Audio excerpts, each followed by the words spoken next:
আসসালামু আলাইকুম, সকলকে আন্তরিকভাবে অনেক শুভেচ্ছা। আচ্ছা, আজকের ক্লাস টপিক হচ্ছে ষষ্ঠ অধ্যায়ের রসায়ন। আচ্ছা, এসএসসি রসায়নের শতকরা সংযুক্তি নির্ণয়। ঠিক আছে, শতকরা সংযুক্তি নির্ণয় করতে গিয়ে অনেকে ছোটোখাটো ভুলগুলো আমরা করে আসি। ঠিক আছে, ক্লাস 10-এর অর্থাৎ এই ছোটোখাটো ভুলগুলোর কারণেই কিন্তু বড় ভুল হয়ে যায়, তাই না? আচ্ছা, আজকে আমরা করব শতকরা সংযুক্তি নির্ণয়। শতকরা সংযুক্তি নির্ণয়ের ক্ষেত্রে দেখো আমি লিখে রাখছি, শতকরা সংযুক্তির ক্ষেত্রে আমার সূত্র যেটা, সূত্রটাই আমরা পাই না।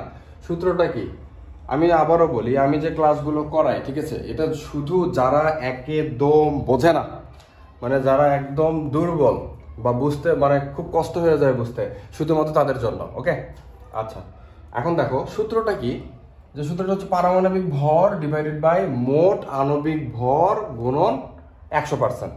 ওকে, গুণন কত? 100%। ওকে, আচ্ছা, এখন আমি একটা প্রশ্ন উঠাই। দেখো, সালফিউরিক অ্যাসিড H2SO4 এর শতকরা সংযুক্তি নির্ণয় করো। এর শতকরা সংযুক্তি নির্ণয় করো। ওকে, এর শতকরা সংযুক্তি কি করো? নির্ণয় করো। তাহলে আমরা এটা কিভাবে করব? প্রথমত দেখো এখানে কি বলছে, মোট আণবিক ভর আর পারমাণবিক ভর। পারমাণবিক ভর কারগুলো নেব, মানে কোনগুলো নেব, আর মোট আণবিক ভর কোন নেব, তার সাথে শতকরা যখনই থাকবে শতকরা, তোমরা 6, 7, 8 এ শতকরা অঙ্ক করে আসছো, তাই না? শতকরা মানে কি মনে রাখতে হবে? 100%। 100 আছে। ওকে, শতকরা মানে মনে রাখবা 100। ঠিক আছে, আচ্ছা, তাহলে এখানে প্রথমত আমাকে H2SO4 এর আণবিক ভরটা বের করে নিতে হবে না? এই যে এখানে আণবিক ভর আছে, তার মানে আণবিক ভরটা কিভাবে বের করে দেখি একটু। H2SO4, তাহলে কি H2SO4, তাহলে হাইড্রোজেনের পারমাণবিক ভর সংখ্যা কত? 1, তাই না? গুণন 2, এটা তো এর গুণাকারে আছে। যখন দেখবা সালফার, এখানে কি হাইড্রোজেন একটা মৌল, সালফার একটা মৌল, অক্সিজেন একটা মৌল। কয়টা মৌল আছে? 3টা। তাহলে দেখো 3টা মৌল, একটা মৌল হয়ে গেছে, যোগ সালফার কত? 32, যোগ অক্সিজেন কত? 16, গুণন দেখো 4, তাই না? দেখো হিসাব করে দেখো, এটা হবে কত? 98। তার মানে কত? সালফিউরিক অ্যাসিডের আণবিক ভর কত? 98। কত পাইছি? 98। সালফিউরিক অ্যাসিডের আণবিক ভর কত? 98। ঠিক আছে, আচ্ছা, এখন এইটা থেকে আমার একটা জিনিস বের হয়েছে, এখন পারমাণবিক ভর 100%, এইটা আমার সূত্র ছিল, তাই না? তাহলে আমরা এখন এটাকে কি করব, যে আমরা শতকরা সংযুক্তি কেমনে করে দেখো, আমরা আণবিক ভরটা পাইছি, ঠিক আছে, তাহলে আমরা একটু উপরে করি, একটু মুছাই দিলাম। ঠিক আছে, আচ্ছা, এখন দেখো এখানে আমরা প্রত্যেকটা, এখানে কয়টা মৌল বলছিলাম? 3টা, একটা হাইড্রোজেন, একটা সালফার, এটা ধরো 1, এটা ধরো 2, এটা কি 3। ঠিক আছে, তাহলে হাইড্রোজেন, সালফার আর অক্সিজেন। তাহলে হাইড্রোজেন এর ক্ষেত্রে তাহলে এখানে লেখো, হাইড্রোজেন এর ক্ষেত্রে কি লিখবা? হাইড্রোজেনের ক্ষেত্রে বা হাইড্রোজেন এর শতকরা সংযুক্তি, ঠিক আছে, হাইড্রোজেন এর ক্ষেত্রে শতকরা সংযুক্তি কত হবে? হাইড্রোজেন এর ক্ষেত্রে শতকরা সংযুক্তি তোমার কি, আমরা কি লিখতে পারি, যে সূত্রটা একটু দেখো, যে হাইড্রোজেনের পারমাণবিক সংখ্যা কত? হাইড্রোজেনের পারমাণবিক সংখ্যা কত? যে হাইড্রোজেন কত? 1 গুণন 2 ডিভাইডেড বাই নিচে কত দেব? মোট সূত্রে দেখো 98, এখানে গুণন কত? 100%। ঠিক আছে, এইটা এখন একটু ক্যালকুলেট করে দেখো, ক্যালকুলেট করো দেখি, আমি একটু করে দেখি ক্যালকুলেট। আচ্ছা, 2.04, ঠিক আছে, 2.04, এটা কিসের ক্ষেত্রে আসলো বলো তো? হাইড্রোজেনের ক্ষেত্রে, তাই না? আচ্ছা, এখন দেখো তো সালফারের ক্ষেত্রে,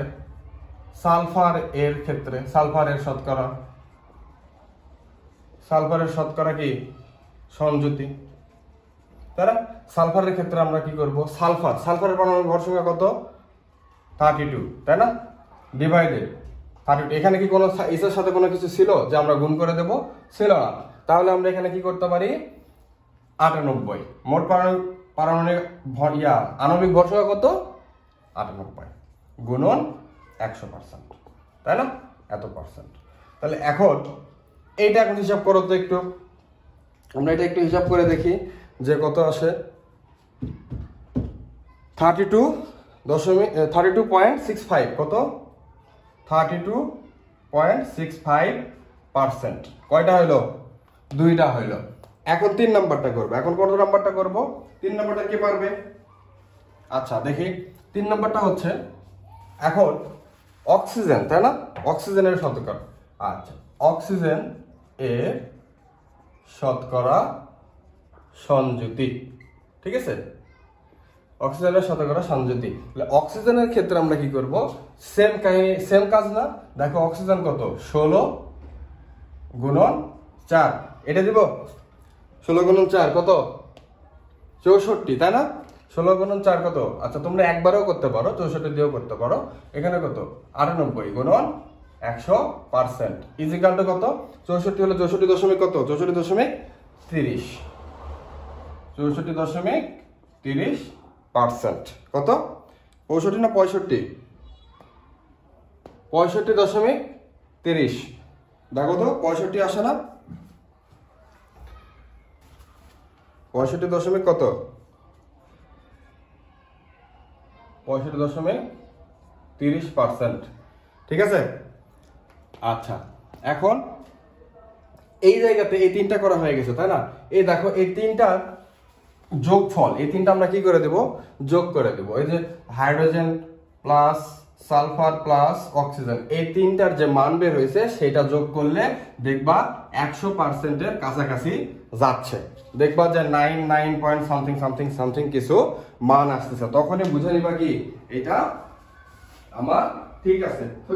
ওকে, আচ্ছা এখন দেখো, এখন আমরা এই নিয়মটাই যদি আমরা 2টা মৌলের ক্ষেত্রে বলি, 2টা মৌলের ক্ষেত্রে এখন যদি এটা বলা হয় যে 2টি মৌলের শতকরা সংযুক্তি জানা থাকলে, 2টি মৌলের শতকরা সংযুক্তি যদি জানা থাকে, পরবর্তীটা তুমি কিভাবে বের করবা? ধরো তোমার সালফিউরিক অ্যাসিডের ক্ষেত্রেই একই কথা। যদি তোমার কি থাকে, এটা হাইড্রোজেন, হাইড্রোজেনের ক্ষেত্রে জানা ছিল কত? জানা ছিল বলো তো? হাইড্রোজেনের ক্ষেত্রে জানা ছিল কত? 2.04%, তাই না? আচ্ছা তারপরে কত ছিল? সালফারের ক্ষেত্রে জানা ছিল 32 দশমিক কত? 32.65, তাই না? 65%। আচ্ছা এখন আমরা অক্সিজেনের জন্য এটা কিভাবে বের করব? আমরা যদি এটা শর্টকাটে বের করতে চাই, দেখো অক্সিজেনের জন্য তাহলে ওই যে 100 ছিল না, 100 থেকে 100 মাইনাস 32 আর এটা যোগ করলে কত হয়? 34, তাই না? কত হয়?